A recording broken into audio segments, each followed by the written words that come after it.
The rest of the guys come down, Bob. I'm going to have check in with Harold for a second. We're talking about old skiffs before, but today is all about the modern boats. The racing is never anything other than uncompromising. It's quite physical too, watching these boats, isn't it? These guys have got a bit of work to do just to get them around the track. I think it's great. It's very physical. It's very powerful. The decisions have to be made quickly. You make a mistake, the amount you can gain or lose, the amount you can lose with a mistake is enormous.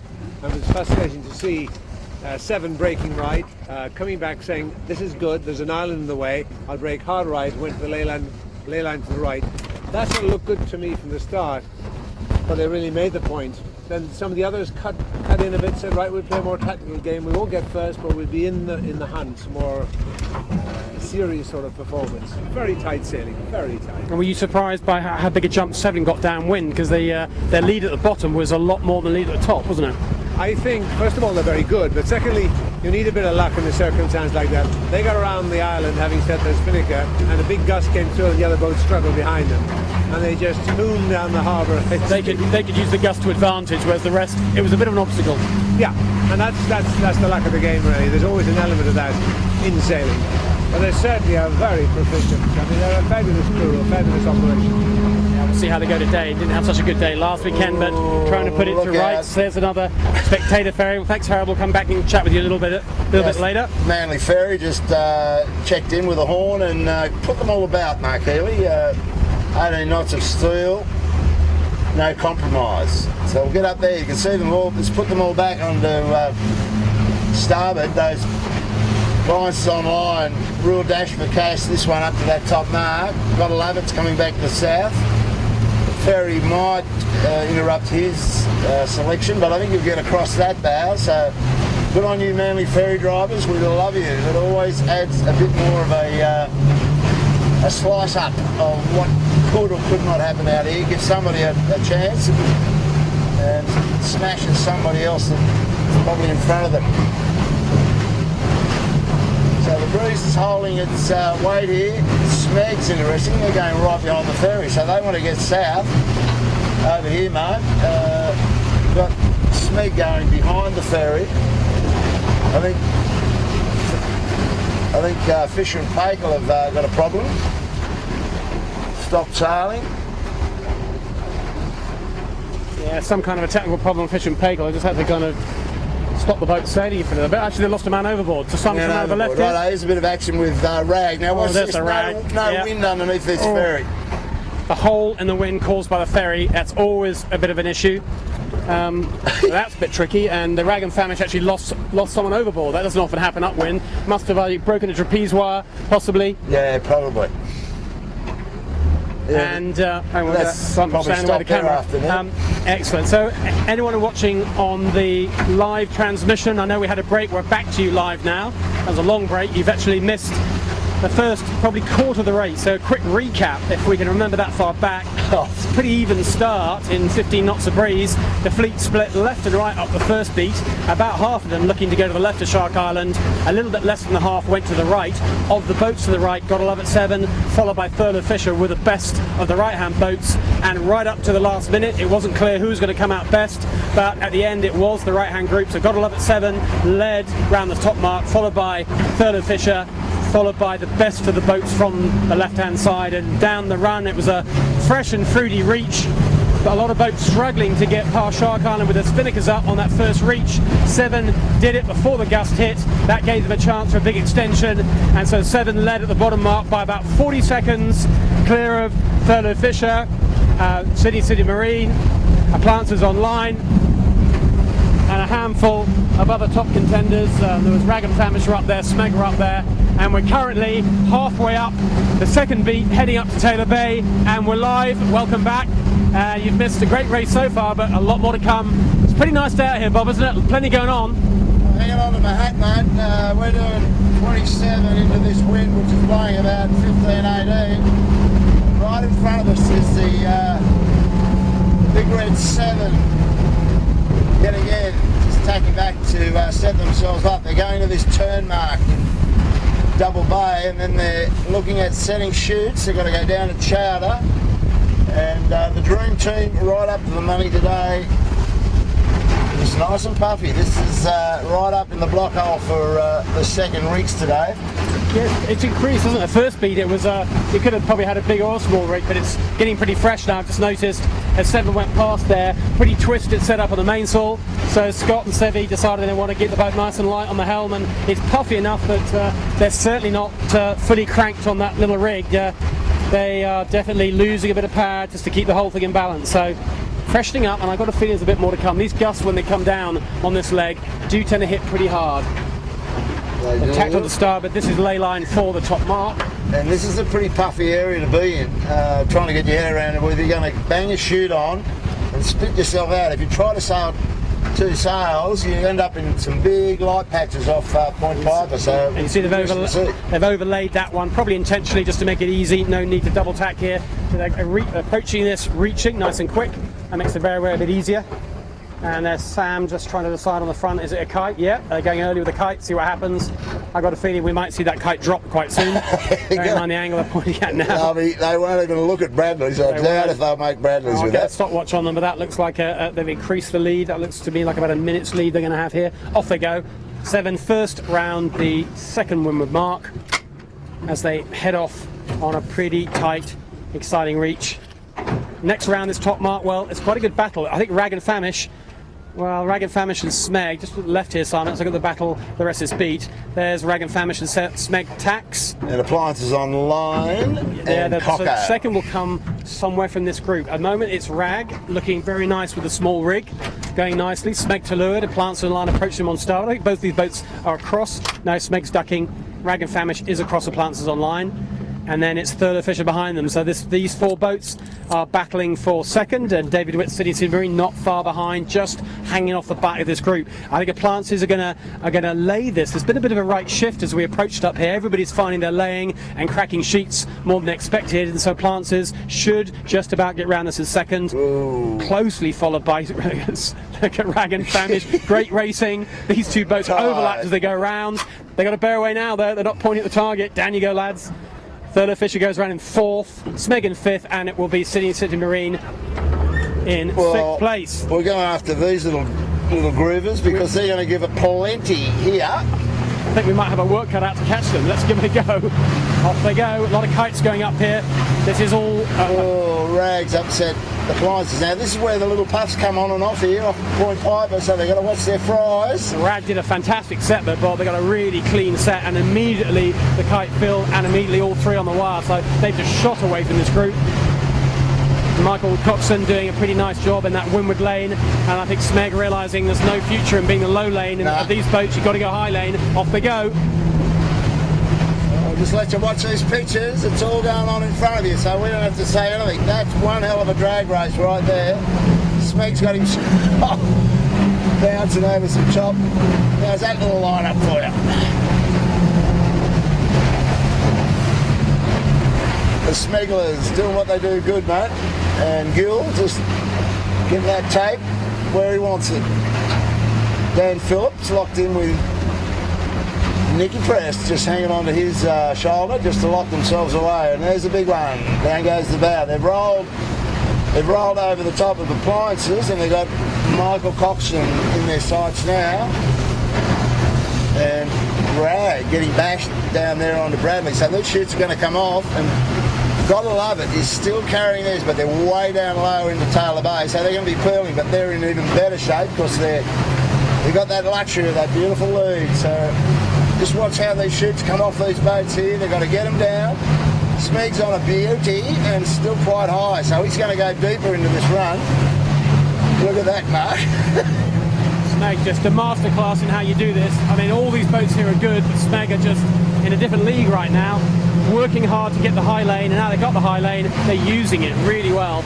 Everyone's getting a bit of a lift here at the moment. Everybody's getting their bow up, so I think they're going to be able to hold their kites, but very rough water. A lot of spectator boats and recreational boats all come tight round Bradley's Head where we are now, and that's why there's so much traffic and so much wash, only makes it harder for the crews. The Smegglers are into second as we speak on the racetrack. There goes Gotta Love It, peeled down, and two sails going up around the bend.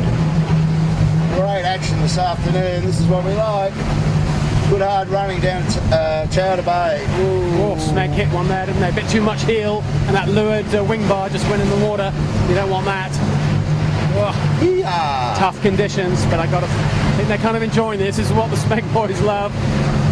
I tell you, they're right on the edge. I tell you who's going well is the rag guys down there. They've got big Peter Harris. He's a very big, powerful Peter fighter, Harris, and look at their setup. You're right, Peter Harris doing a cracking job. Well, all three are so still to fish. I mean, they're not slouches, any of these three.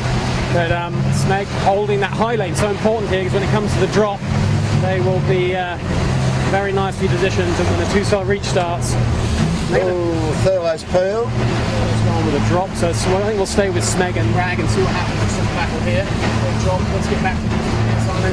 Here's Smeg. Let's look at Smeg. Let's get close and personal on these if we can, Bob. Let's see how late they leave it. You know, they'll give themselves a crack at getting around this. You watch it. Yeah, I think you're right. If anyone can do it, they can. There's 7 in the distance, just went round that mark. And they've extended their lead a little bit again, so great performance from 7 so far. Down she comes. And they come. That's late Dan enough. Phillips here. Now, Rag's already peeled, so this is where it gets interesting, how long you hang on to that impossible lay. So you're going to get Rag through these guys unless they can get that away lickety-split. So when Rag have finally got that kite away, they can get into a two-star reach mode. Smeg lads haven't quite got it away, but they've got the boat in balance, moving nicely on a two-star reach. Great little battle going on, still haven't quite got that kite tucked away. They need all 3 guys on the wire as soon as they can. They've got to get that kite sorted. There, finally, off they go. Now they can flat chat into this next bottom mark, and of course after this mark it's a windward leeward up down to the top mark in Rose Bay, twice up to the top before we start thinking about a reach and a beat to the finish. So there's a lot of racing left in this. We're about to start a windward leeward. Here comes Smeg. These guys are going to have to reset, I think, to get to this mark. They've jammed themselves up, so they're going to have to get another shoot on here, I bet. There they go in second, and Rag getting a bit of a gust, a bit of out of control. No, there's a late mark. Sorry about that, folks. Yeah, no, late mark at the top. Here they go. They go round first, Smeg is round second then. Rag goes round in third. It looks like Thurlow Fisher, I think, are going to get round in fourth. Not much between Appliances Online and City Marine. That's the peloton, we can call it that. Well, that's the following group. All chasing 7 who are about a 1 minute launched up the David Witt racetrack. pulled himself up into that pack. He's going to go right around on the hurl of Appliances Online, who was equal second up at the top mark in Double Bay with Rag and Famish. Remember when they bore away, there was Rag and they were in each other's hip pocket. Absolutely right. So David's done a pretty good job going down there. We were with him, but we had plenty of action for you from the other 4. So now, as Mark said, we're off towards Rose Bay, and it's 7 with a pretty impressive lead at this point in time. You can probably see him when Simon brings the camera around on Thurlow. You can see 7 in the distance. That's his break. David Witt's gone hard back to the south before anybody else. He's tucked right on the mark, and I don't mind that. Mark Healy, he's out of the tide, and he's going to hopefully get his bow down even further to come and make a bit of he can hitch himself up, but he's out of the tide in there, which is a big deal. Don't worry, this is a big run out tide today. Asco and Mojo are having a good battle there for the chasing pack. They've got a bit to do to get up in there, but it's not out of the question. There's plenty of fruity angles in this course. We've completed, once they get up the Rose Bay, they've completed the figure 8 part of this course, and as Mark said, they're going then the windward leeward down into the start area. They go from Rose Bay down into the start area in Taylor Bay, back up, set shoots for Robertson's Point. They're back on a win to the finish. And we've both got our pick the podium leader up. We've both got on 7. I'm on Rag and Famish. I think I went with Mark Healy. I don't think I picked Smego. What did you go? You went for David Witt, I think. I did. I went for Sydney Marine as my 3rd pick. He's got a bit of work to do if he's going to get onto the podium, but it's doable from where he is. But that little move that he's put over there hasn't hurt him too much. You look where he is to Smeg. Yeah, and I think he'll be all right. It took him a while to get 3 people on the wire. They had a few boat handling issues to get the spinnaker packed away, so now he's got all that done. He's off and running. We'll see how he does.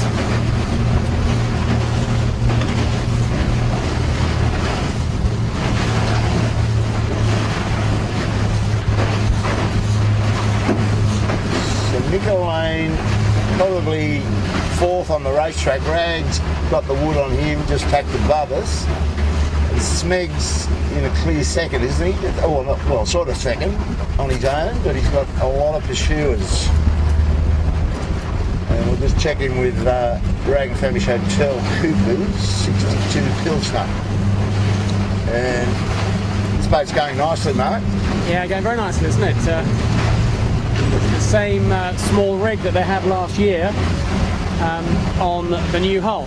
So they know that they were very quick last year in the fresh conditions. We know that they took 7 all the way to the last race, the last lap of the last race. So we know there's nothing wrong with their setup in the fresh conditions, and it was fresh the end of the last JJ. So this is that same setup, which is competitive, and it's got a new hull under it. So there won't be a lot wrong with that. Not a lot of difference in the crew, just a different bowman. But, I've got to tell you, I think Appliances is getting up on them. Leeward there, we'll get just up parallel to them and see if we can pick up the Appliances is doing a great job there. Come round and give you the bow shot. So there's a good drag race right there between these two boats. And I can tell you this much, that when I went down the park earlier on, the guys had put new wires on that rig. They changed most of the wires when we were off the boat, and had to put swage new uppers and D2s, etc. And then out come the wire gauge, so they haven't missed much. So now, if you come round to the left, Simon, you can see what David Witt has done to these two boats. Now there's a remarkable change of fortune, Mark Early. He's done certainly well on them, but he has got it's a left-hand shift is the problem, and he's going to have to tack. When he comes back, his heading's not going to look so cute, but no question. He looks like he's across. Well, I hope he is. I'm not sure. I'd say he's in close contact. I wouldn't say he's across right now. By the time he's got to get the tack in and all that goes with that. But I think this group are going to be really close together. Interesting that Seven's gone the far side of the island, going all the way to the ley line, the one she liked last time, and this following group are all doing exactly the same again. The one boat who's seen life differently is Thurlow Fisher, Michael Coxon. They went the other way up the beat. They are very far to the left compared to these boats. So we're going to get a good indication about whether that works or not. In fact, I'm not sure if Coco's going to actually go to the other side of the island. He might do. There you go, Simon. He can go all the way around. There's Thurlow Fisher. So she's hard left versus the rest. She's had a very different read on how to do this beat. Well, he can still come to the south of the island where he is, Cody. Could do, you're right, but he'll be a bit close to the island. He'll get a bit of dirty air off them. At the moment, he's bow up. If he stays bow up like that, he will have to go the other side of Shark Island. Interesting times. Yes, and he comes Smeg back. If you come around to the right now, Simon, you got the coming together of second and third, the two boats that are challenging for third, and David Witt continues to go all the way over to get onto that ley line. He's really banking it hard over there, and you're absolutely right, all the way to the ley line and some, I'd say he's over the ley line now. He tacks now. So yeah, he's going to be close, but he's not going to cross them. He's going to be in amongst the group though, which will help him. Smeg, the leader of this group of boats, was the leader at the bottom mark, still is, but not by much. Smeg, Rag, Appliances Online, a tight little group of boats all wanting to have a crack at Seven, but at the moment, Seven having the legs. Well, what do you reckon about the drag race between Rag and Appliances? Appliances has been coming up on them underneath them. That's definitely a little mini victory to Appliances Online. They started off to leeward, but to leeward and slightly behind, so not affecting Rag at all, and they've popped through leeward. And if anything, it's been a left shift, not a right shift, so that hasn't helped Appliances Online. They've just got a slightly better setup in these conditions. Here comes City Marine. As I thought, she's close, but she's not across them, but she's right in amongst this battle. Isn't she what? And right. I reckon that had a lot to do with them being out of the tide underneath Bradley's head. I think you're right, Bob. I think they did well at the early part of that beat, didn't they? Made a big gain then. But he's in amongst it, that's for sure.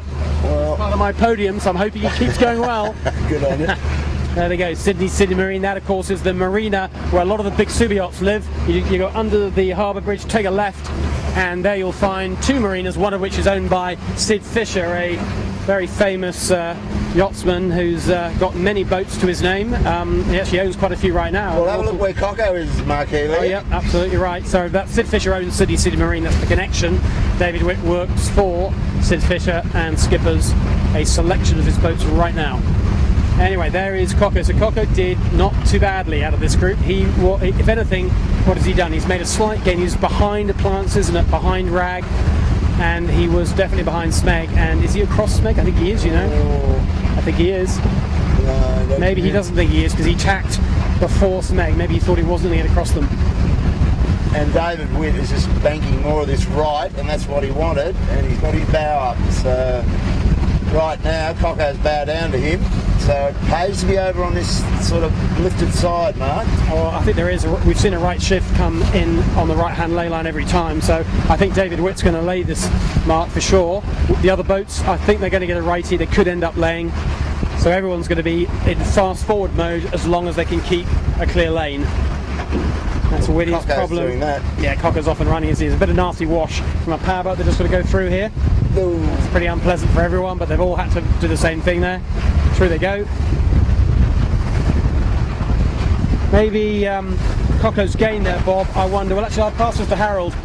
Cocker's gain there. Do you think that's just boat speed, Harold? Because he wasn't that different tactically to the others, but he's just sneaked through, isn't he? I think so. It's interesting. There wasn't that much in it, but if you look at the first leg, you would say that hitting the right-hand ley line or close to it was probably the best call. Seven, of course, took a more conservative view. He's so far ahead. But Sydney Marine has come back by doing that. That's not unusual in this weather condition. Coming out to the right, is it? Yeah, it doesn't seem to be, and I think they're all going to experience some kind of a right-hand shift up here. And just looking at 7 going downwind in a lot of breeze, so there's more breeze to come here. And that looks like a bit of a right shift ahead. So I think we're going to find all these boats lay this, Bob.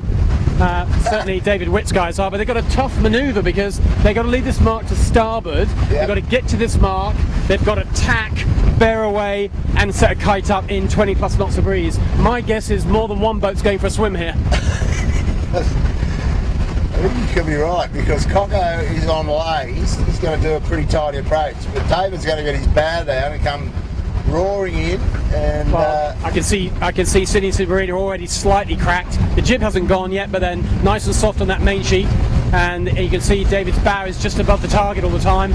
So he's fancying coming in here at speed on starboard with starboard rights, and anyone who tacks on port tries to cross him has got a world of pain coming their way. So we'll see how it pans out. But of course, if the other boats get to the ley line, then that won't really matter. But anyone who doesn't get to the ley line to leeward of Sydney Marine, you better be prepared for a starboard call. Look at the tussle between Thurlow, Michael Coxon, and Nicky Press. They're fighting for that boiler room situation. And right now, you'd have to think that Smeg's got boiler room, Mark Healy. Yeah, Smeg's got an overlap, but Coco's working hard to try and shake it off. Now Coco's going for the reach, try and break the overlap. Let's have a look. Oh, probably no overlap. We're the best people to judge it. No overlap. I'd say there's no. Oh no, there is an overlap. Yeah, Smeg will take it. Thurlow have got to give it. You've got to let Smeg in there and then take him to the rim afterwards if you want to. But I think Smeg had the overlap anyway. Not a lot in it. Good battle between them. Oh. Boat handling test. Here it comes. Tack. Bear away set. 20 knots of breeze. Here they go. Get the bow away, lads. Get your bow down if you can. Everyone's doing well so far. Thurlow goes round second. Sydney Marine go round third. He's done extremely well, isn't it? Fourth, Rag. Here comes the Plances on the starboard rights, but actually that's fine. They've given them a bit of room, a little bit of give and take there, which is never a bad thing. Now it's the battle of the hoist. Who can get this hoist done properly? There goes Rag. There goes Sydney Marine. It's a battle of the bowman, isn't it? And of the helmsman to get the angle right. Got to come out of the right helming angle.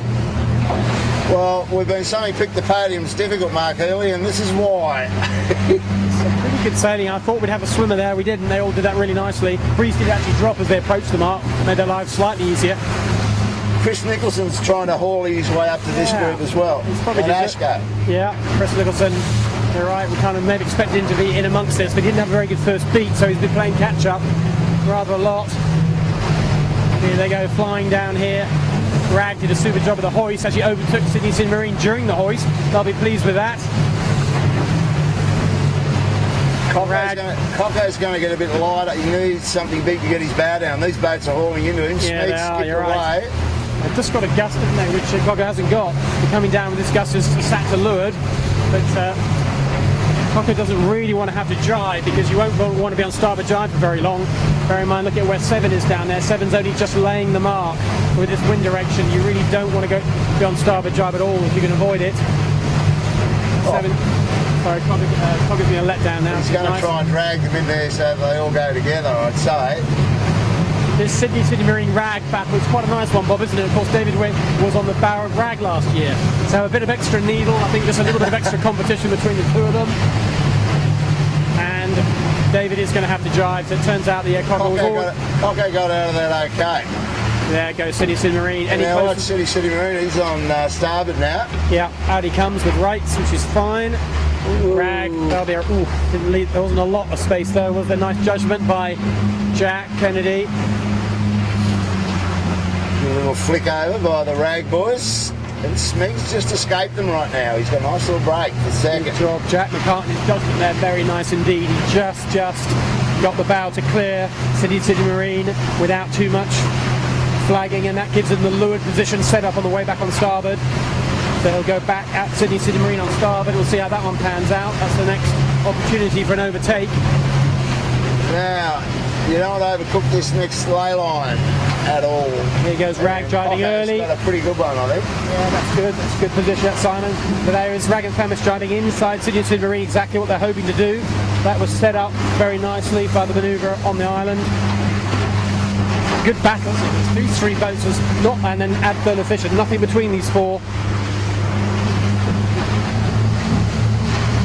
Try and get through and get under that. Very good racing. Harold Cudmore, the kind of day probably makes you wish you were on one of these skiffs. Beautiful conditions and a fantastic race. Yes, and of course these slants of wind that come through, you can make enormous gains or losses, and it's almost impossible to call who's going to come out of this well. I must say Sydney Marine has been sailing very well. We might possibly be rolling there. It's very interesting to see. You can see that the Thurlow Fisher is pretty good, and Ascot ahead has done very well as well. So they're pretty strong teams. They're strong, all these boats here. There's not a lot of weaknesses here, are there? Some very good quality racing. We've just got Thurlow Fisher in front of us. So those 3 boats, Sydney Marine, Rag, and the Plant. And Simon comes round here. And just ahead of us, Thurlow Fisher, and to the left is Smeg, who's on the 2nd place. And here's our leader crossing upwind. That's got to love it, 7. Clear leader. They've got a lead of about a minute and a half at the moment, so extending on every leg so far. There they go. We haven't looked at them much because they've been too far ahead. We maybe will have a chance to have a look at them on the last leg if they're still ahead. But for now, the battle is all about 2nd to 6th position, and anything can happen. Well, there's an interesting obstacle in front of us we don't see a lot of, mate. We've got a rescue boat with a tail line on to a disabled. I'm hoping they're going to slow down and not become, they're not actually. I'm glad that they have done a really good judgment from the rescue guys. They've slowed down to not get in amongst this race. They wouldn't see that tail line. No, here's a little weekender. I think it's run out of fuel. I think it's the most common reason that these boats are getting rescued. So, not affected the race. 2nd round of bottom mark will be Smeg. Here they approach. Very slow, very down speed, early drop. But they're going to be fine. Their boat handling is up to the task. They'll be round a clear 2nd. But look, there's a lot going on here. Look, Thurlow Fisher and the other 4 boats, they're all going to go around within the space of 30 seconds. Anyone here could get 2nd or 3rd. I'm just hoping it'll be my 2 picks, Thurlow Fisher and Sydney Marine. Good on you. Smeg round comfortably in 2nd. Thurlow Fisher again, very slow and down speed is 3rd, and even worse on that is Sydney Marine on a horrible ley line. They are too close to jibe back, too deep to sail with any speed up. So they're approaching at about 4 knots of boat speed. That's not a nice approach angle, and that allows Rag and Famish and Appliances to put the squeeze on them. But 2nd and 3rd could come out of any of these boats, no question about that. There is a windward leg to go on this race, back up to Rose Bay, then there's a reach back down towards the Sydney Yacht Squad, and then a short beat to the finish. So just 3 legs of sailing to go. Lots of action yet. Bob, let me put you on the spot. Who is going to be 2nd and 3rd in this race? I'm assuming you're happy with 7 for the win. Yeah, I'm going with Smeg and Cocko. I don't think Cocko will get taken out of this. He's too wily. I love what he did when he got a bit high to that island there. He delayed, and he ended up getting on the starboard, so he controlled that charging pack. Very cool. So Smeg and 3rd. Harold, what's your pick? Who's going to be 2nd and 3rd? I say Thurler might come through, but Smeg will probably cover him, so prevent him coming through. But it's going to be. But I've noticed that Thurler seems to be a little bit quicker. He seems to be able to change gears better. So time will tell. Okay, so we're all hedging our bets a little bit, but everybody likes the look of Smeg and Thurler Fisher for now. But I'm still going to back Sydney City Marine, my pick the podium pick, to get themselves up there and somehow unravel Smeg. But the ferry just destroyed a bit of wind. Absolutely, Sydney City Marine just stopped dead in the water. That ferry created, the latest ferry crossed them and created a large vacuum. But Rag are having the same problem now. So in the end, it'll even itself out.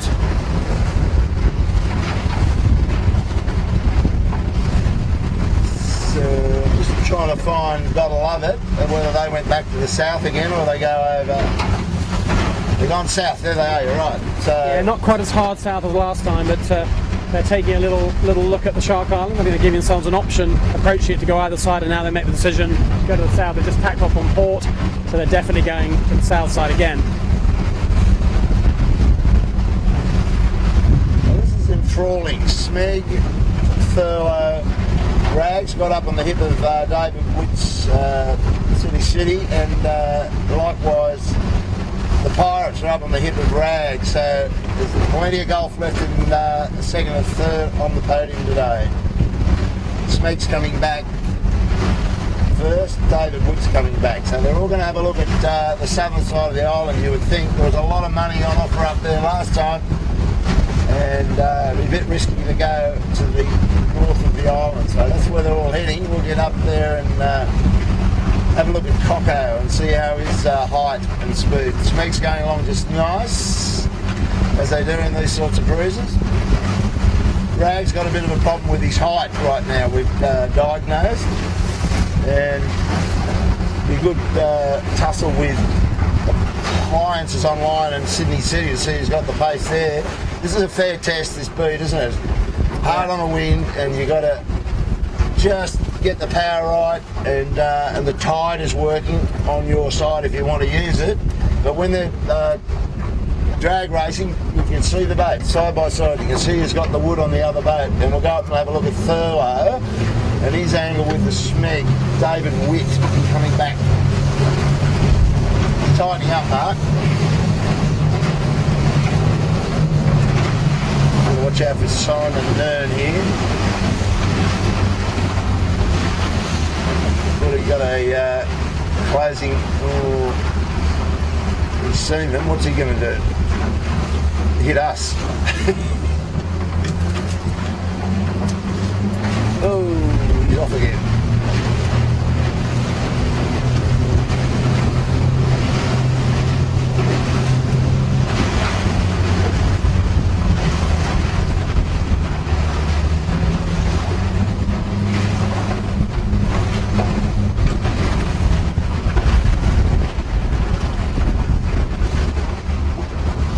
Having a nice little left-hander here. Bow well up. Bit of tide under his bow. So he's getting into Smeg, isn't he? No, yeah, I think he is getting into Smeg a little bit. I think it is interesting that we've seen that the right-hand side's paid every time, and yet not all these boats tacked quickly off to the right. And certainly Rag and Famish were the last to come over this way. So I don't know whether that's because they didn't fancy another straight line speed test or whether they saw something on the left, but they seem to be paying each time coming over this way. Michael Coxon did very nicely doing the same tactic last time, coming to the right, but not being the very first to peel off to the right. It looks like it's paying off. He's on a little lefty that no one else has got. He's a lot harder than Smeg. He's across Smeg right now with some to spare. So he moves up a place. He's in second at the moment because, of course, he's got a tack still, but at the moment I've got him clear across. Yeah, clear, but clear by not a much. Clear by a half a boat length kind of clear. Wouldn't take much to not get across. Here comes Smeg, but yeah, he's just sneaked his way over.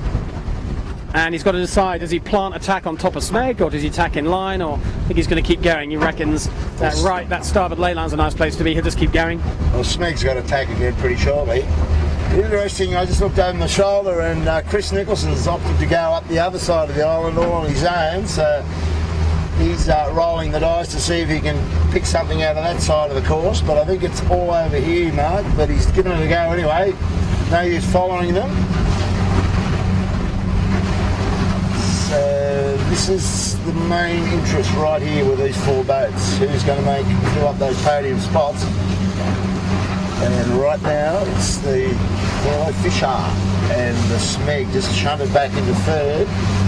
So there's a long way to go. Only half of this beat left to go. Spinnaker's on to Robertson's Point and then all the way back to the Judge off Clark Island. So there's a lot yet to happen in this race. Don't you worry about it. And just stay with us and you'll see it all live right in front of your eyes wherever you are. So that's the delta, or the distance between those two, sorry. Close as. Smeg will come further over here and try and get some of that David Whitwright stuff. Yeah, I think they will. As you said, it'll be interesting to see what happens to Mojo, the one boat that's gone the other side. We haven't seen any of the lead boats even have a look at that. And I think maybe Chris Wilson decided that he's too far behind this group to get into them by following them, so he's got to do something different.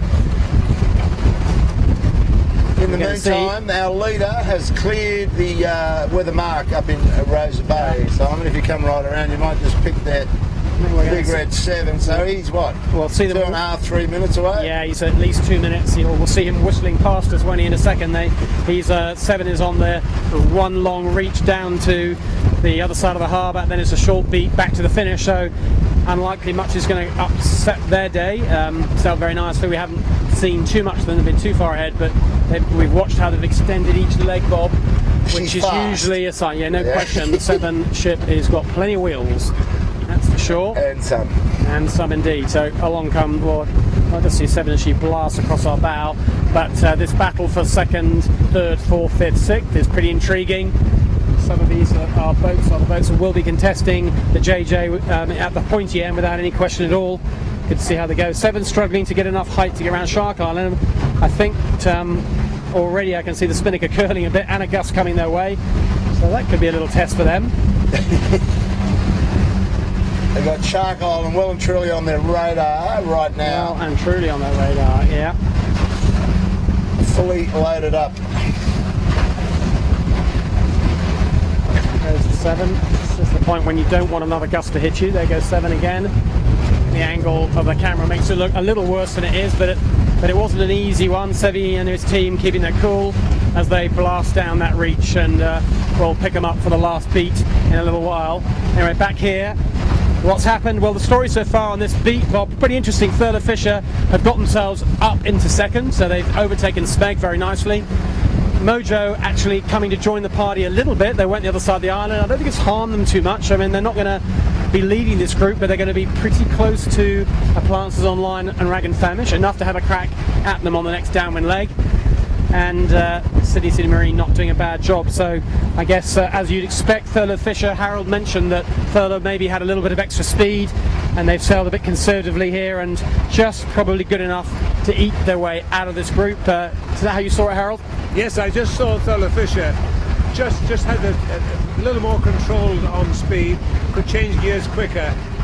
Wasn't being particularly smart or tactically. I think some of the other boats perhaps sailed better tactically, but she had that edge of speed which always makes them look clever tactically. Yeah, very nice. In amongst this group, just that little extra click of speed makes a big difference, doesn't it? Opens up your tactical options. Oh, David Witt had a bad tactic. Yeah, there's been, whilst we've watched that, says Thurlow Fisher goes around 2nd, Smeg will be 3rd, Rag 4th, Sydney Marine just had a bit of a horror show of attack. It looked like a tea bag that became an accidental tack in the end. Just fell into a big void of wind. That can happen. That probably means he's going to struggle. Sydney Marine to get in amongst this group. There goes Thurlow Fisher, making sure that there's a clear lane, which there is. Off he goes.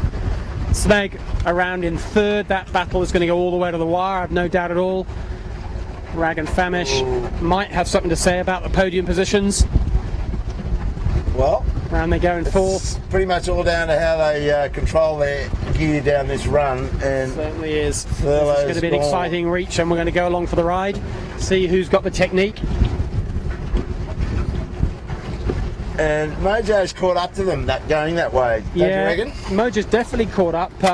Yeah, they rolled the dice there, Mojo, didn't they? But Harold, they didn't have a lot of choice, did they? Now you can see with Sydney Marine, they're showing a lot of potential, but they haven't quite got the full show. Interesting looking at Blinds Online and Rag and Famish. At Blinds Online, her rig seems to be better set up. You know, her mainsail fits her mast better, and she just had again a bit of an edge of speed when the boats were close. But Rag and Famish is probably a more polished operation. So it's interesting to see the value of speed and the value of crew operation and the tactical. It's a very complete requirement to sail these boats. They are not easy. They're a very, very skilled racing. In the old days it was all about hanging in there and getting around the track, but you have to be good everywhere now in the wind. Interesting, isn't it? You said we saw a Plants Online with just a little click more speed when they had a bit of a speed test against the Rag and Famish boat. But every now and then some of these boats get slightly caught out on boat handling. But Harold, 6 weeks to go for the JJ. There's time for everyone to get their act together. Absolutely, and it's very difficult to win a big regatta like that because so many factors come into play.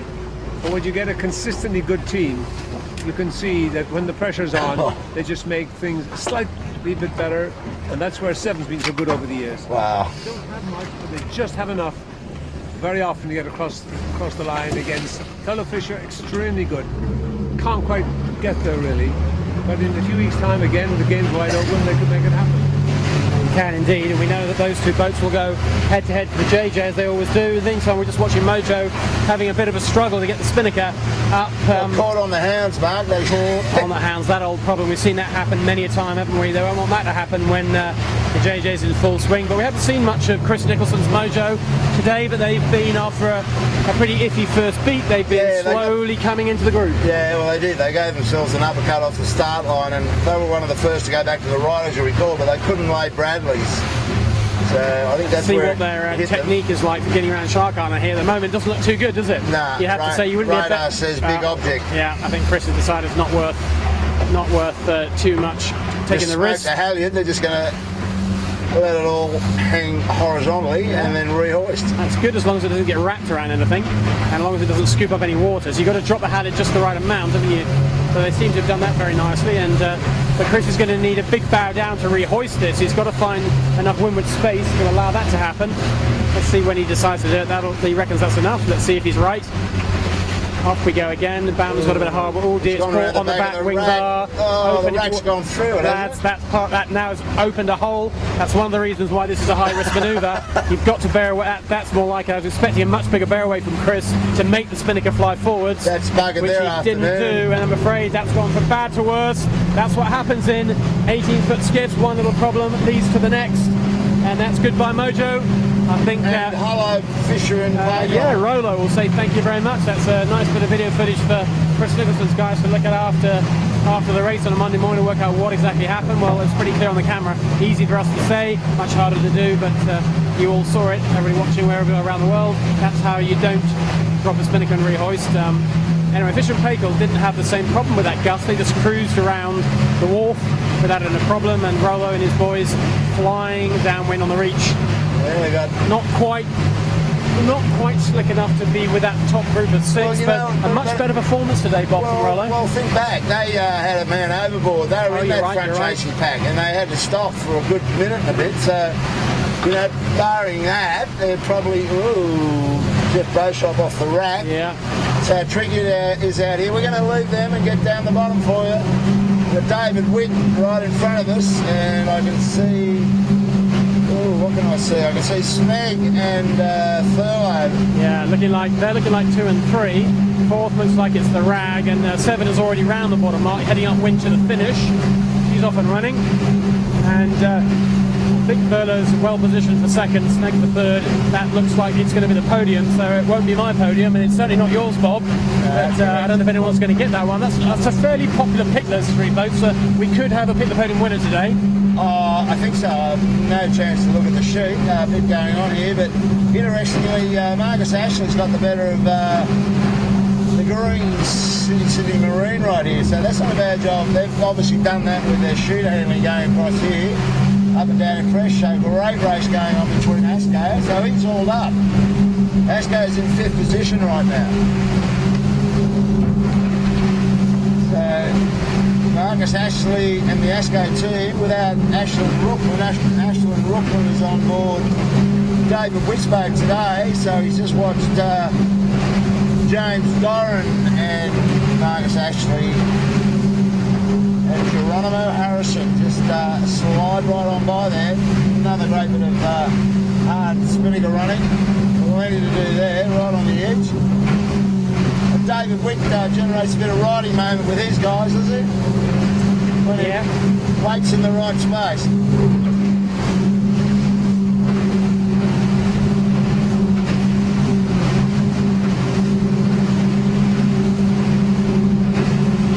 Way to fill in an hour and a half of your time on a Sunday afternoon, Mark. Yeah, it goes very quickly, doesn't it? It does to us. I'm not sure how quickly it goes to people watching at home. Hopefully it's as intriguing for you guys as it is to actually be out here. I know we had a break in that live transmission, just a bit of a technical problem with the 4G coverage, but we think we got that sorted, and hopefully by the time we get to the JJ we'll have ironed out a whole bunch of backup systems to minimise and hopefully eliminate any downtime, but it's all working pretty well live. Yeah, the mark's coming up pretty close, and Asco's going to have to peel any time now because right in front of us, Nicolane's guys are two sailing it in. Asco was a bit higher than them, so they'll probably pull a bit out of them here. So around goes Appliances Online, big wave there, and they're currently in 5th position. So we'll turn this little beast around, and so this is the last leg now, the beach to the finish. See some very grey clouds there over the city. There's the Sydney Harbour Bridge, and there's the city right in front of you. A lot of very low grey cloud, and I think we should be looking out, and it's all to the right actually. You may find the boats looking to head to the right here, give it a right shift off the edge of all those nice big clouds. But in the battle for the podium, as we know, 7 are clear ahead. They were around many minutes ago. They're going to win this race. In second is the Thurlow Fisher Smeg battle. We'll get up and look at that in a second. Appliances Online and Rag battling it out for 4th and 5th. We'll just motor on up here at speed and catch up with the battle for 2nd and 3rd.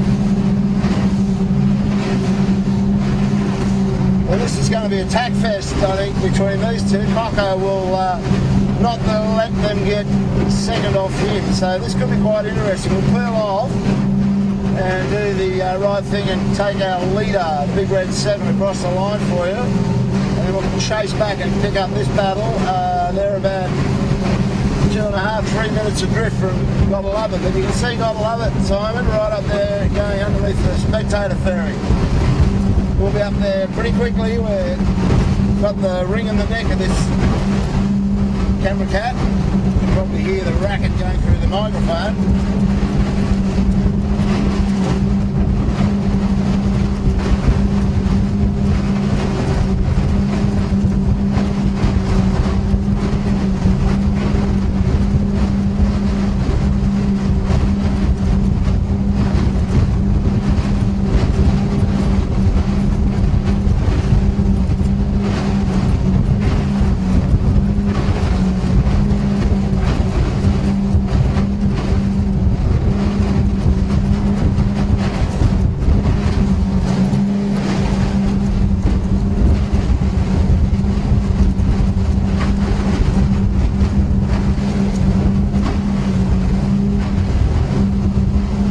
Got the camera on our leader, and they're getting bigger by the second, so we'll be on the de-throttle here in a second.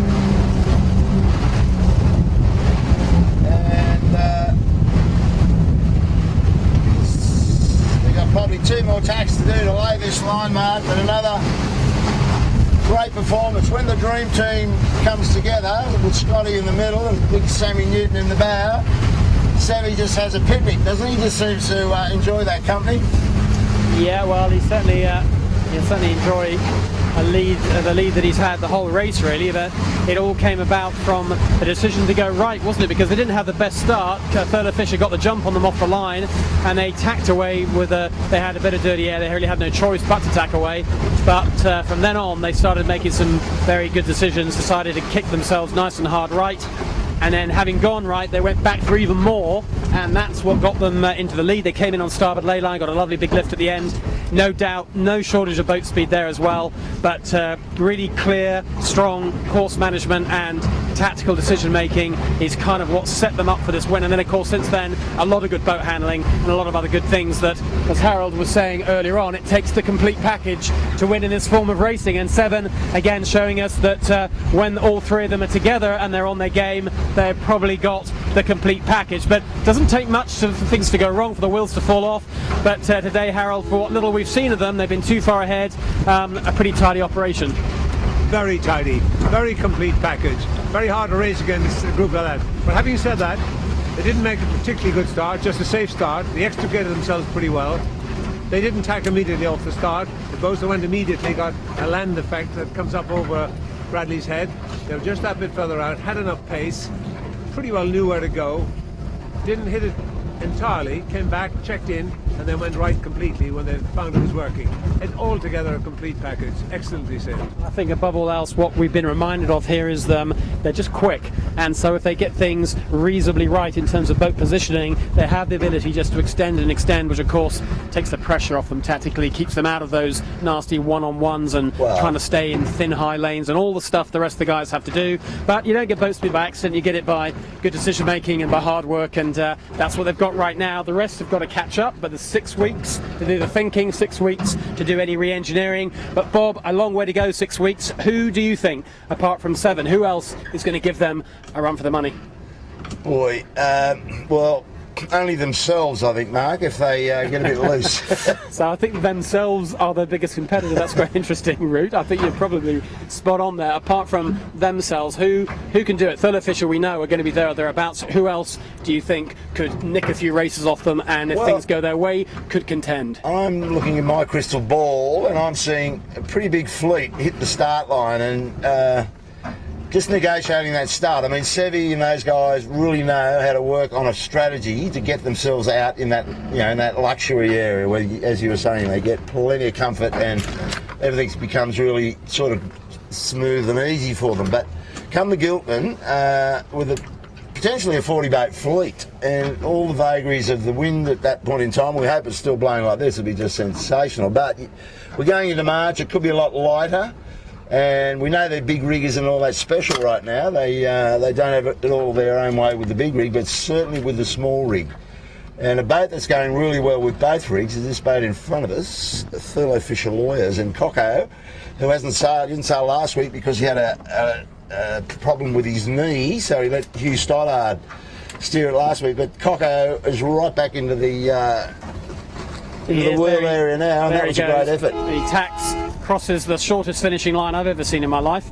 I hope we don't get too many boats approaching at the same time, because you won't get more than 3 skiffs across that line. That could be interesting. They might have to extend that for the JJ, but nice work by Coco. Back from his injury, tidy job. He's someone, let's remember back to JJ Bob last year. If it wasn't for that capsize up in Rose Bay on the penultimate race, I think 3 races from the finish, he could have been a contender too. Right up to that point, he was right in amongst that, but that's the one thing that blew him out of the series. Here's a close finish here, Mark. Look over his shoulder. Oh, yeah, there we go. Starboard rights will win out, but look how tiny this line is. Well, I'll tell you, the committee boat's drifting. They haven't got a line down. There's a bit of movement on that committee boat, isn't there? Anyway, they'll sort that out. So adds to the fun. There's the spectator boat in the background. Rag closing up hugely on Smeg. Smeg get the 3rd place, so the podium for the day. 7 in first, Thurlow Fisher in second, Smeg a 3rd. That is the podium for the Pick the Podium players. Bob will tell us later on how many winners, if any, we've got. Hopefully before you button off with your interviews. We're going to keep filming all the way to the interview, so we're going to let you watch these boats cross the finishing line right the way down to probably at least 10th plus position. We don't normally do because we're normally in a rush to go ashore, but we're going to keep the camera rolling all the way into the shore, and as we get the camera off the boat, hopefully the transmission stays live and we will go straight to an interview.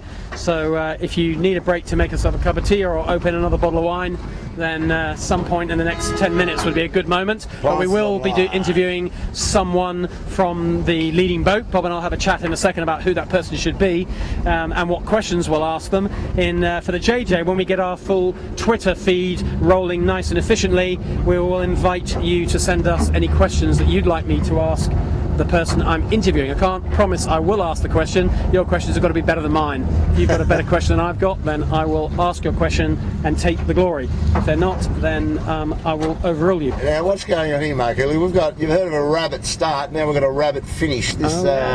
Yes. committee boat. There's no line down, no anchor, so he's actually moved. He's repositioning, isn't he? I'm sure there are grounds for protest or redress for someone, but I don't think anyone will bother on a day like today. Well, it's allowed David Witt in. David Witt goes through the line, so he had a bit of a wobble the last lap or so. Wasn't David Witt's best, but he showed, as he has done, he's got the speed to deliver a decent performance here. A little bit in the way of someone approaching behind us. So Asker goes around the line next, and just behind us, if you turn around there, Simon, that's the reason Bob had to whack the throttles on hard. We were a little bit on the port lay line for the finish.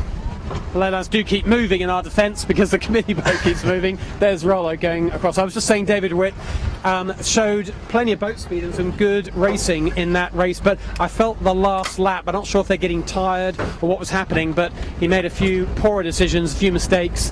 Did you have an eye on him, Harold, during the race? He certainly, David Witt, as you know, was the bowman. David Witt was the bowman last year on Rag and Fabulous, but this year David Witt, of course, is helming Sydney City Marine.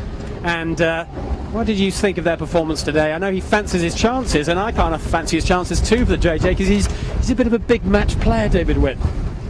He showed signs of having a good skill set, but he lacked the complete game, was the impression I got. He just, at times, was making unnecessary errors. Therefore, this game has become so tight. It's like watching a high-level tennis match. You can't throw the occasional point away. Very occasional, but not many. So he's kind of a bit like a couple too many double faults, basically. A bit of a self-induced screw-ups. Yeah, he seems to have the pace, seems to have the ability to get around the track, and then, as you say, is double faulting. That could be tidied up in the next 6 weeks. Bit of support coaching and so on, that would probably pull that right. So he could be in the game. It'd be good, Bob, if we'd quite like David Witt to win a race. We'd quite like to interview him, wouldn't we? He's always got something to say for himself. We could always break our protocol and interview people who didn't win. We might do that at some point, but today we're going to talk to someone from Seven, and we normally like to interview the two people who had the battle at the front, but there wasn't much of a battle, was there, today? So who else could we interview, do you think? I think you just mentioned David Witt. I can tell he's very animated. He's not short on a chat, and he's got a very strong point to make, and I don't think you could do much better to get David over for a little appreciation of his. Well, he just raised that bad tack in Rose Bay. I'm sure he'll have something to say about that.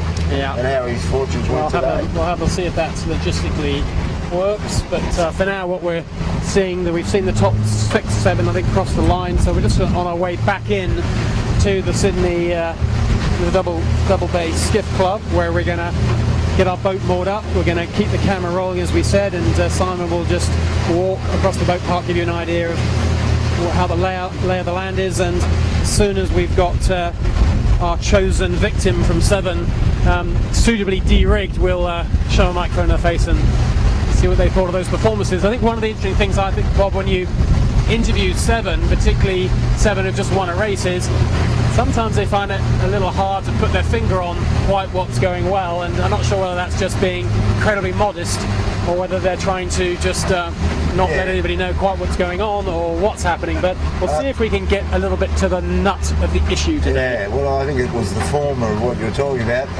They do quite a bit of special work out here, and we seem to be interviewing them probably more than others, but yeah, maybe we've got to try and I don't know, find out where they went last night, what time they get to bed. Not that's going to be too riveting. No, I think we'll talk a little bit about that. I know they've always had the small rig, that's for sure. We know last year that as soon as the small rig was up, they got the biggest at the time. Probably other people copied them, but last year they had the biggest of the small rigs, but they had a rig that was highly controllable. So it was good in the really fresh stuff. Well, maybe throw at them the how you going with your big rig, boys, because we know they weren't that flash last week. Yeah, there's a bit of it, isn't there? I think I might see if I can get Scott to talk to us. He's pretty all over their rig program, and he's got half an idea, I think, about all their best settings. So we'll have a chat with him and see how he feels about life. Just on our left here, just to look at the rib on the left here, Simon, and we just see here's Ian Murray, who's the coach of Gotta Love It 7. He's been very involved in the rig and in the crew. He's also head of the new Australian America's Cup program. And he's smiling. He's smiling. He wasn't smiling last week. He had as I said, I've never seen eyebrows raised so high after yesterday's race. But look at today, much happier man. A massive victory for his boat. Yeah, as I was saying, he's the head of the Australian America's Cup program and also Challenger of Record for the next America's Cup. So he's got all sorts of other things on his agenda apart from sorting out a skiff. But today it's all about the skiff. And at some point in the next few weeks, we'll definitely be having a chat with him. But I think probably today we'll let him off the hook and concentrate on some of his crew members. So we're just going to hold the audio for a second. Simon's going to do his best to manoeuvre the camera in, and that gentleman, we'll get back to you when we can. that gentleman with Ian Murray is Pacton Shah, who's come over to sail against Harold in the intergalactic 18-foot skiff Australian Championships. Another international come to Sydney to compete in the 18-foot history and legacy of Mark IV. So this should be fun. We haven't tied the boat up yet, but we're still shooting. All we've got to do is get a stern line on it. I'll find it. So the camera's firing when falling over. You've become the cameraman, Mark. I'm just holding the camera. I need a rope. Sure, this is not in the health and safety guide. The live transmission. We'll see. We'll see how we go. Oh, Simon, beautiful work. Getting himself out of his trap there.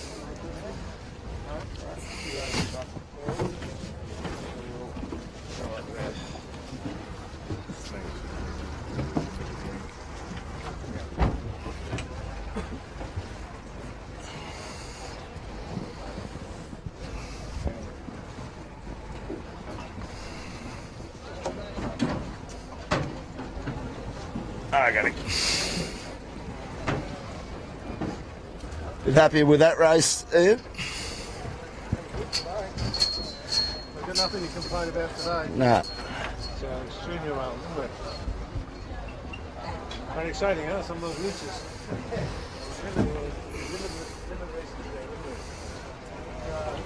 Perfect second sail breeze, really. Of course, wonderful tight, you have to make decisions about where to cut.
basically all on live stream, so it is like the camera's rolling all the time.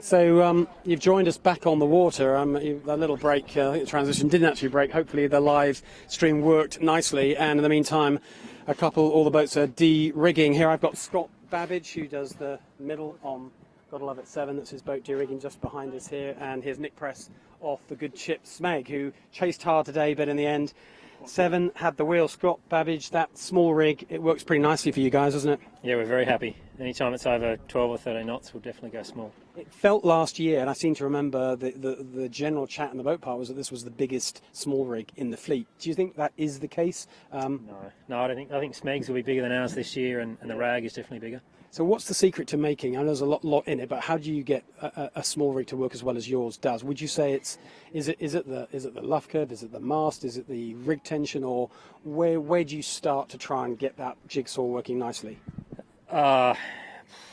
Where do you start? It's all just the basics. Yeah, like you say, a mast that matches the sail, and not too much power, not too little power. Just keeping it all in balance is the key. So if you're ever out of range, you need to adjust it. That's probably where we're on top of it a little bit more than the others, is just tuning it to the conditions for the day. And how much can you tune it when you're out on the water? I know that it's a little tricky in a skiff, but at what point when's the last time you adjust anything? We were thinking about it today, but 5 minutes to go we decided not to, because it takes probably a little bit longer than that to fully change all 8 turnbuckles. And once you've done that, and once the race has started, then it's main sheet, it's vang, it's all the basic stuff. The basics, yep. So the race went pretty well for you guys. Obviously, you cleaned out. We didn't actually cover an awful lot of you. You were so far ahead. Just talk us through the start. The start looked like it was probably average at best. You looked like you were a little bit rolled. Were you forced to tack away, or was that the conscious call? No, we wanted to go that way. We were a bit late with our timing, so we pulled the sails on a bit late and got rolled, like you say. But thankfully, we found a way to tack out.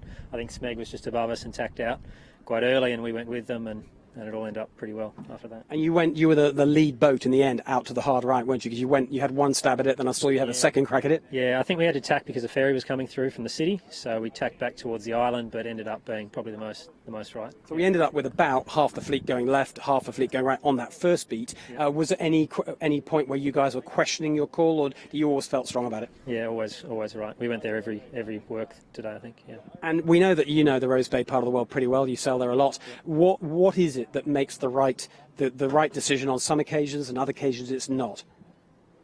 It's hard to say. It's a bit to do with tide and a bit to do with the wind direction, whether it's right or left in the sou'easter. So it was all lining up to work today. Now, you obviously headed off into the sunset in many ways. That first reach worked well for you too. You got a gust, off you went, extended. Nick, in the meantime, back in the what wasn't really the pack, it was the front of the peloton. You had a hell of a battle, didn't you, going on? But before we talk about that battle, what are you going to do about 7? How can you stop them just getting a jump and then stretching away? What are your thoughts? We've got to find out where they live and burn their house down or something. I don't know. We've got to do a bit of development on the water. Maybe try and get out during the week and get some eyes off the boat. To have a look at our rigs. We haven't taken the time to do that in the last couple of years, and I think that's a big difference to our program to the 7. They've got guys, following them around in boats and, helping them tune the rigs. And it always helps to have a good set of eyes off the boat, and they've got some of the best looking at it. So it certainly tells with their pace, through all the ranges, they're really competitive. You've just been doing the Inter-Dominion, the 12-foot skiff championship, haven't you? And the winner of that, Alex Failings, he's going to be turning up here in a skiff in a few weeks' time. He's going to be a bit of a competitor this year. Yeah, they're doing lots of racing. I was actually in Auckland before the 12 regatta in Wellington, and they were all out racing their 18s. There was about 10 of them there, and Howie was there from the States, and a few of the UK guys. They're doing lots of work. I know Ginger's got a new rig on his boat, similar to the 7 big rig. So yeah, they're going to be really competitive. They've put a lot of work into it, and them and the Yamaha guys are really quick, as we saw in San Fran as well. So there's going to be the JJ's obviously far from over. Dominant performance by 7 today. But Scott, in terms of how you manage the 7 program, the 3 of you between now and when the start goes, I know you've all got a lot of other sailing on your plate. It's not just skiff sailing for you guys. What do you think? What's the main thing you're going to try and achieve with this program between now and the start of the JJ to give yourself the best shot at a successful defence? Well, obviously, I think we can improve a little bit on our big rig performance in low range conditions. We're a little bit weak there, probably, or just getting the right settings, like Nick was saying, for the rig. We need to work on that. Our boat handling was a little dodgy today, and that's probably shows because we haven't been in the boat for a few weeks. So probably worth just putting in some time getting all those manoeuvres sorted out. And that's a glimmer of hope for the rest of the fleet. We didn't follow you close. Tell us about this boat handling problem you had today. I think Nick Press is very interested in this. You probably saw the last couple of attacks; they were pretty bad. So we had a few moments around the track, so we need to sort those out. Yeah, for sure. And clearly there's depth in this fleet, isn't there? In fact, I think Bob was talking when I was asking him about the JJ as we came in. One of the things he was mentioning, which is so right, is how much bigger the fleet is going to be, different to the kind of fleets that you guys race in. Nick, a bigger fleet, do you think that helps you guys? I think it's going to be another step up again. You know, you can't afford to have those bad tacks and those poor starts, because they're really going to put you back in the fleet. And because the depth's so good, you know, the top 10's all going fast, so you can, you know, sail a good race and still end up 10th. So it's going to be really tough. Yeah. Harold Cobman was on board today with us, and he was saying that he felt the difference between the guys at the front and the guys who weren't quite there was just a complete performance, was the phrase he used. So you've got to be a gig changer, you've got to be quick, but you've got to have boat handling skills, you've got to know the harbour, all that stuff. And there were clearly some boats who were a little bit more complete today than others. Looking at, apart from you two guys, clearly you're both going to be contenders. Who else, Scott? What other names do you think you're looking out for on that first start line? Definitely Coco. I mean, he's been there with us for the last 5 years or so, or more. So we've got to watch out for him, and Dave Witt. It's obviously good when it's all working. So there's, you know, like you said, Ginge will be fast. Howie's always there. Yeah, there's a hell of a lot of boats that we've got to watch out for. Nick, anyone else on your list? Nico, definitely. Yeah, Forget him. Mojo, yeah, you know, they're going to be up there. They're only going to get better with more time in the boat. So It's going to be a great event, isn't it? Can't wait for it. But look, today, you two guys, congratulations to both of you for two different reasons. Smeg, you sailed as that first reach, the screaming reach we saw. We saw some fantastic boat handling from you. Everybody watching this on live stream, if you didn't see that, there was a break in transmission, or you just might have been making a cup of tea at the time. Go back, watch the whole race. That in itself is well worth watching for. And of course, that first speed particularly, the only time we really saw you close up, you looked very polished. Congratulations, Scott. Great race today, and see you guys soon. Thank you everyone for watching live all around the world, wherever you were. We hope live stream number 2 went well. Bob, can you give us any update on Pick the Podium? It'll be on the... Come in and tell us. Morning. I'll put it up on the news. I didn't even have time to look at the sheets today. Sorry, folks, but I think there's a fair bit of that podium in the entries, Mark. So it'll be going up on the website in the morning, and we'll just keep you up to speed on that. And I hope you're enjoying the live stream. See you next Sunday. Yeah, there was, as I said, a tiny break in live stream. Just we found a part of the harbour where our 4G didn't work, but that is all recorded. So when you go to, if you missed that, if you're watching this live now and you missed it, just go and watch the recorded version. It's all there. Nothing lost, hopefully. Yeah. A good day on the harbour, good racing. Special day, mate. Yeah, special day. Look forward to seeing everyone back here next Sunday and racing at the usual time, 2:30 kickoff, local time Eastern. Let's hope it's sunny and hot like it is now. Bring it on. Cheers. Bye-bye. Cheers, bye now.